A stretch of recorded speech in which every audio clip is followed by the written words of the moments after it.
Hello everyone, welcome to my channel. My name is Sarthak and आज मैंने solve करा था सेक्शनल मॉक जो कि इंग्लिश का था, IBPS PO का। ये था 4th नंबर। तो ये मैंने आज ट्राई करा था। एक्चुअली मैं इसको रिकॉर्ड कर रहा था, बट मैंने देखा वो बटन ही मैंने ऑन नहीं करा एंड मेरा जब टेस्ट ख़त्म हुआ मेरे को तब पता लगा मैंने बटन ऑन नहीं करा था। तो अब मैं वीडियो बना रहा हूँ, तो चलिए देखते हैं कैसा रहा टेस्ट। जैसा कि आप देख सकते हैं स्क्रीन पे मैंने 20 अटैम्प्ट करे थे एंड मार्क्स आए 18.75। मेन मार्क्स नहीं होते हैं, मार्क्स से इम्पॉर्टेंट जो होता है वो होता है परसेंटाइल, जो कि 98 परसेंटाइल है, जो कि अच्छी बात है। तो चलिए देखते हैं मैंने इसको अटैम्प्ट कैसे करा था।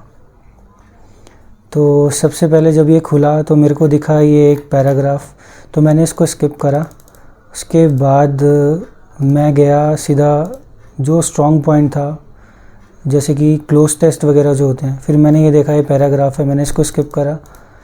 उसके बाद मेरे को सीधा क्लोज टेस्ट दिखा, मैंने इसको करा। जैसे 11 से लेके 15 तक है यहाँ पे, तो फिर मैंने इसको करा। ये कोई गवर्नमेंट से रिलेटेड था, एम्बेसडर से रिलेटेड, तो ये मैंने सबसे पहले करा। और देखिए इसमें सारे वोकैबलरी है, तो ये बहुत इंपॉर्टेंट होती है, आपकी वोकैबलरी थोड़ी अच्छी होनी चाहिए। उसके बाद ये आ रखे थे फिल इन द ब्लैंक्स। एक वर्ड गिवन था जिसके कुछ सेंटेंसेस थे, इसमें पुट करना था कि कौन सा बेस्ट मीनिंग देता है। तो जैसे शन का मतलब होता है अवॉइड करना, तो यहाँ पर पहले में लग रहा था, दूसरे में लग रहा था, तीसरे में भी लग रहा था, तो ये तीनों में लग रहा था। अगला वर्ड था फॉर्ज के 2 मीनिंग होते हैं, एक तो होता है कॉपी करना, एक होता है स्ट्रॉन्ग करना, तो ये भी था। डेंटी का मतलब भी होता है कि कुछ डेलिकेट चीज़, ये हो गया। ब्रीदरन मतलब होता है आपका फ्रेंड, कंपेनियन। फेमिस्ट का मतलब होता है हंग्री टाइप। सो ये था, तो ये तीनों मैंने करे थे, एक गलत हो गया था। डेंटी का मेरे को यहाँ पर ऑप्शन ए लग रहा था, बट ये सी भी था, तो यहाँ एक गलत हुआ। उसके बाद ये आप देख सकते हैं, ये जो मैच द कॉलम टाइप का होता है, तो ये थोड़े लेंथियर साइड पे थे, तो मैंने इनको स्किप करा। उसके बाद में गया ये रीअरेंजमेंट वाला, तो ये कुछ छोटा सा पैराग्राफ था जिसमें ABCD करके रीअरेंज करना होता है।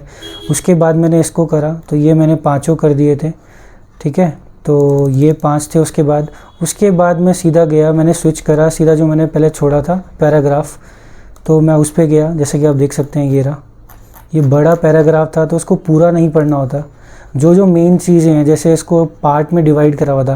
पहले पार्ट में था कि कौन सा किस वर्ड के साथ जाके एक्सचेंज होगा, तो ये बन रहा था 4 और 3rd, तो ये हो गया था। उसके बाद ये वर्ड मीनिंग वाला था, तो यहाँ पर 2 में डाउट था, तो मैंने इसको स्किप करा था। उसके बाद ये एक एरर वाला था, इसी के अंदर एक पैराग्राफ था, उसमें एरर बतानी थी, तो नो एरर था। एंड इसके बाद ये सेंट्रल थीम वाला मैं क्वेश्चन कभी करता नहीं हूँ, क्योंकि चांसेस होते हैं कि हमेशा गलत हो जाता है, तो इसको मैं स्किप कर देता हूँ। उसके बाद वही था कि इस वर्ड का मीनिंग बताना है, तो ये नहीं था, तो नो रिप्लेसमेंट आ रहा था। उसके बाद एक जैसे वर्ड मीनिंग टाइप का होता है, इसका सेम मतलब मीनिंग किस में था, कौन से वर्ड का मीनिंग सेम निकलता है, तो ये मैंने स्किप कर दिया था क्योंकि डाउट आ रहा था। एंड उसके बाद सेम वही था, अपोजिट मीनिंग बताना था। फिर ये RC था, RC के कुछ क्वेश्चंस थे 3-4, वोकैबलरी से इंक्लूडेड भी थे, प्लस एरर आपने देखा था वो भी था, प्लस ये नॉर्मल क्वेश्चंस भी थे। तो फिर मैंने इसको करा और फिर मैं स्विच करा था इन पे, तो एक ही क्वेश्चन हो पाया और टाइम एंड हो गया। तो ये था कैसे, मतलब ऐसे मैंने ट्राई करा था अपना मॉक सेक्शनल इंग्लिश का। सबसे पहले मैं गया अपने स्ट्रॉन्ग टॉपिक पे, जो कि थे क्लोज टेस्ट, एंड उसके बाद गया था मैं रीअरेंजमेंट पे। फिर जो वर्ड वाले थे, जो वर्ड आते हैं उनका मैंने देखा तो बन गया, नहीं आते तो मैं स्किप कर देता। उसके बाद मैं जाता RCs वालों पे, तो 2 RC आए थे, तो फिर मैंने उसको करा।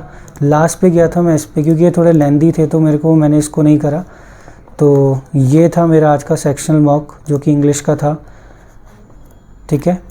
एंड अगर आपको ऐसी वीडियोस अच्छी लगती है तो आप चैनल को सब्सक्राइब कर सकते हैं एंड वीडियो को लाइक कर सकते हैं। And thank you for watching this video. Thank you.